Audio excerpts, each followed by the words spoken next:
अस्सलाम वालेकुम रहमतुल्लाह। मेरा ताल्लुक़ पाकिस्तान रब्वा से है और 2014 में मैं लाइबेरिया गया था एंड देन लाइबेरिया से मैं यहाँ आया हूँ। तो हजूर से ये पहली मुलाकात है एंड ये एक ऐसा एक्सपीरियंस है जो ज़ुबान से इंसान बयान नहीं कर सकता, क्योंकि इस वजूद को हमेशा सिर्फ MTA पे देखा है और आज अपने सामने ऐसे देखना जिसको हम लोग बाहर बैठे सोच रहे थे ये चीज़, और जैसे ही हम लोग अंदर गए तो हजूर ने खुद ब खुद उस चीज़ को ऑब्ज़र्व करके खुद ब खुद किया एंड देन बहुत प्यार से उस चीज़ को हजूर ने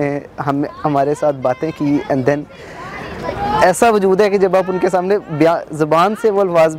उस कैफियत को नहीं बयान कर सकते, लेकिन जब उनके सामने जाते हैं तो 1 मिनट के लिए सारी दुनिया ख़त्म हो जाती है, बस वही वजूद होता है।